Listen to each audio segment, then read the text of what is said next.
అంతకుమించి ఏం జరుగుతలేదు ఈ రాష్ట్రంలో. వీధి కుక్కలేమో ప్రజలను గరుస్తున్నాయి, పిల్లల్ని పెద్దలను చూడకుండా.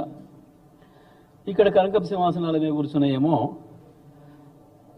ఏంది ఇది అని అడిగితే ప్రతిపక్షాలను గరుస్తున్నాయి. అయిపోయినాయి అన్ని హామీలు ఇచ్చుడు, డేట్లు పెట్టుడు, వాయిదాలు వేసుడు, ఓట్లు పెట్టుడు, దేవుళ్ళ మీద ప్రమాణాలు చేసుడు అన్నీ ఓడిచిపోయినాయి. ఇప్పుడు బాధపడే కాడికి వచ్చినాయి. ఏంది ఏమైంది ఏమని నిన్న ఏదో గదగద స్వరంతో పాపం చాలా బాధపడిపోయి మాట్లాడే పరిస్థితికి వచ్చారు. ఏంది ఉన్నమాట అంటే ఉలికిపడ్డ పద్ధతుల్లో మంత్రులు భుజాలు తడుముకొని సమాధానం లేక ఏడుపు లంఘించుకునే పరిస్థితి వచ్చింది. ఇది ఆశ్చర్యంగా ఉంది. నిజమే చివరి రోజుల్లో వస్తుందేమో అనుకున్నాం మేము, కానీ ప్రారంభమే.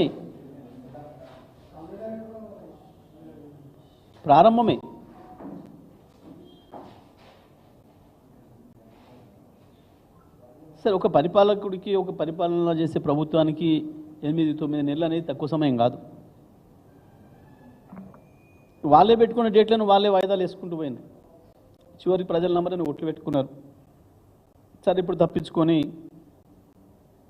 మాట మార్చి 41,000 కోట్ల రుణమాఫీని 39 తెచ్చి 36 చేసి చివరికి 31 అని చెప్పి ఆఖరికి 12,000 ఇచ్చి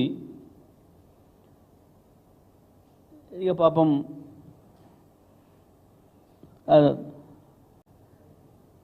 తాతందాన బ్యాచ్తోని అప్పుడే చాలా ఘన విజయం సాధించినట్టు డబ్బాలు కూడా కొట్టించుకుంటూ స్టోరీలు చేసుకుంటున్నారు.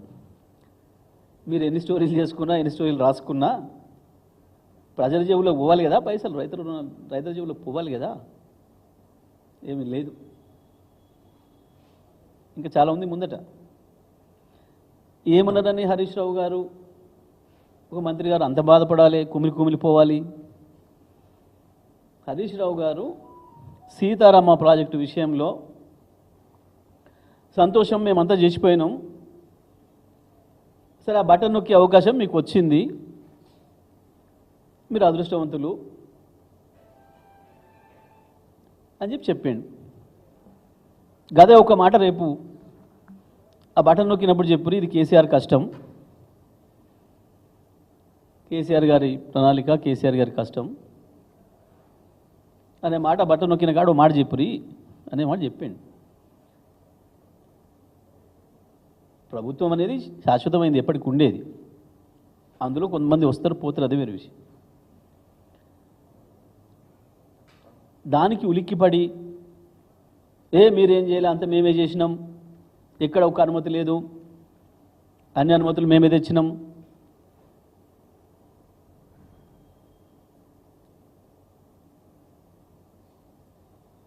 హరీష్ రావు గారు మాట్లాడింది మాకు బాధ కలిగింది, కళ్ళు తెరుస్తున్నారు. ఆశ్చర్యంగా ఉంది. ఇలా ఏమన్నా ఒక అన్పార్లమెంటరీ వర్డ్ ఏదన్నా ఒకటి, ఏదో ఒక బూత్ మాట వచ్చిందా హరీష్ రావు గారి నోటి నుంచి? ఒకవేళ కేటీఆర్ మాట్లాడితే ఇట్లా మాట్లాడి అట్లా మాట్లాడినట్టు, కానీ హరీష్ రావు గారు మాట్లాడితే ఇట్లా మాట్లాడతారా అంటారు. ప్రాజెక్టుల విషయంలో ఇది కూలిపోయింది, అది గారిపోయింది,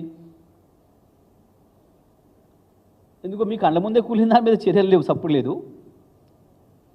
ప్రజలందరూ చూస్తుంటే ఇట్లా పోయింది కదా, ఏం జరుగుతుంది, ఏం మతలబులు జరుగుతున్నాయి?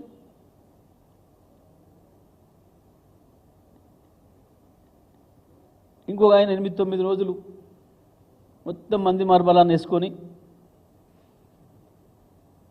అమెరికాకు, కొరియాకి, ఇంకెక్కడెక్కడో తిరిగి చివరికి వచ్చి వాళ్ళు చేస్తుంది ఏంటి అని అంటే, అప్పుడెప్పుడో కేటీఆర్ గారు కేసీఆర్ గారి పైన నమ్మకంతో ఈ దేశంలో, ఈ రాష్ట్రంలోకి వచ్చి పెట్టిన కంపెనీలు ఒక కొత్త ఆఫీస్ కట్టుకోవడానికి శంకుస్థాపన చేసుకుంటే దానికి పోయి ఇగో మేమే తెచ్చినాం. ఇది చెప్తే కొన్ని మొదటి సమాధాలు ఉంటాయి ఊళ్ళల్లో, కానీ మేము ఇచ్చిన ఉద్యోగాల్ని ఆఖరినాడు వచ్చి చేతికి ఇగో నేనే ఇచ్చిన, మేము పూర్తి చేసిన ప్రాజెక్టుకి బటన్ నొక్కి మేమే చేసినాం. ఇక చివరికి ఎక్కడికి పోయినరు?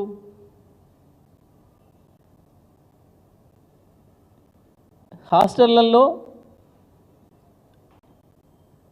విషాహారం తిని పిల్లలు చనిపోతుంటే వందలాది మంది ఆసుపత్రుల పాలు అవుతుంటే ఇది కూడా కేసీఆర్ కారణం, కేటీఆర్ కారణం. సిగ్గుండాలి మాట్లాడడానికి. మేము 9 నెలల కింద ఉండిపోయిన వంట ఇవాళ మీరు పెడుతున్నారా? బట్టి విక్రమార్క కూడా ఈ మధ్యన విజ్ఞత కోల్పోయి మాట్లాడుతున్నాడు. పాపం రేవంత్ రెడ్డి భాష వాడితేనే ముఖ్యమంత్రి అయితే అనుకుంటున్నాడేమో, రేవంత్ రెడ్డి లాగానే అబద్ధాలు చెప్తేనే ముఖ్యమంత్రి అయితే అనుకుంటున్నాడేమో పాపం. కానీ కావు బట్టి గారు, ఉన్నది పోతుంది నీ గౌరవం.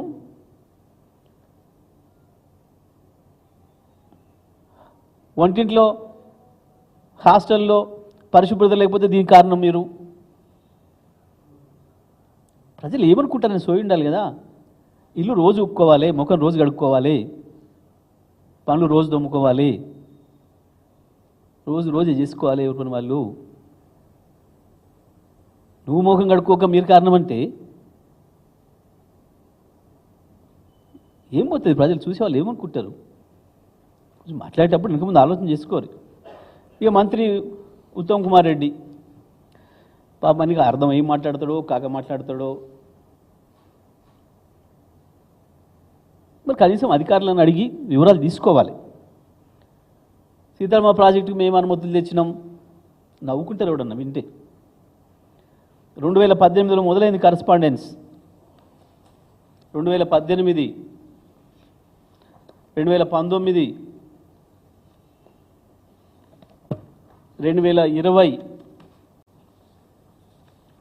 2021, 2022 వరుసగా 4 సంవత్సరాల కరస్పాండెన్సు కేంద్రంతో, అన్ని సంస్థలతో, అన్ని డైరెక్టరేట్స్తో మాట్లాడి